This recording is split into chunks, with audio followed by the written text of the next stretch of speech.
As we get closer to the start of the 2024 season, we seem to be getting a lot more news stories about Mercedes. And in case you missed some of the things that have been going on, here's a roundup of the 3 biggest stories that have been hitting the headlines this week. Let's start with Toto Wolff's new contract as team principal. He's signed another 3-year extension to stay as a team principal with Mercedes. He stated he's not going anywhere. Now, this isn't really surprising because Toto Wolff owns 1/3 of the Mercedes Formula 1 team. The other 2 stakeholders are Ineos and Mercedes-Benz. But he made it clear in his interview with Sky Sports that he's not just trying to hang on to the position, that he really thinks that he is the best person to help return Mercedes back to the front of the grid. And clearly the other stakeholders feel the same way about Toto Wolff. It's also a good thing because we've seen in the last week Günther Steiner losing his position in Haas. He played a critical role in getting Haas to where they were as a team, and yet he was let go after all that hard work, and we have a video on that just here. But as a part owner of the team, he's able to provide that continuity so that the team have that going through in their fight to get back to the front of the grid. He's also able, as a team principal and part owner, to lobby for the things that he believes a team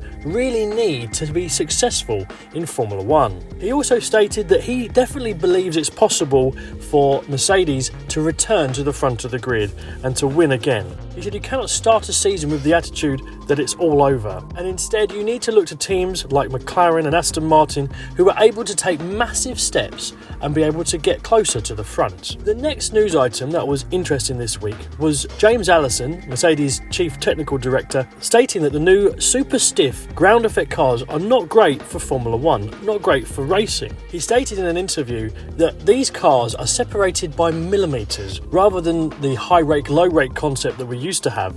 He said that that was stratospheric compared to what we have now, which is just a few millimetres between the fastest car and cars further back, which are having to raise their ride heights to get their cars away from the ground to stop bouncing, porpoising, you could say. And he said that this really is not good for Formula 1. With such a small change, it produces dramatic results, meaning the cars are all over the place. He said it's not something that he relishes, but the interesting thing is here, is he saying, or sort of subliminally messaging, that he is concerned about being able to get the W15 up to scratch? Or is he just stating that this is not particularly the area that he likes, i.e. ground effect, and he preferred the concept of cars we had in previous seasons? Something interesting to note, but we'll have to wait to see what they produce out of the wind tunnel.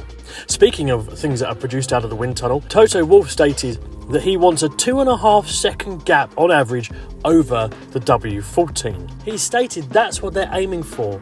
2.5 second improvement on the previous car. Obviously this is a really bold prediction, but he made some very interesting comparisons to the Aston Martin last season, that they used the same gearbox, the same rear end suspension and the same wind tunnel to gather their data, and they went from being one of the slower cars to being right up the front. So it is possible to turn your season around and to produce a better car. The problem is that Mercedes have been using that same wind tunnel that Aston Martin have, yet not being able to produce the same results. They've been confident with their data over the last couple of seasons that they were going to have a car which would blow away the rest of the field, leaving them on top, but it was never able to be unlocked. The theoretical abilities of the W13 and W14 couldn't be put into practice on track. So, have they been able to get to the bottom of their issues? Do they understand the wind tunnel data so that they can make that 2.5 second improvement? If they can, that'll be fantastic, but it's hard to know if Mercedes will be able to make that jump next season. All of this leaves us feeling really eager for the new season to get started, for the W15 launch, which we've just learnt will be on the 14th of February. We want to see what Mercedes have been able to produce,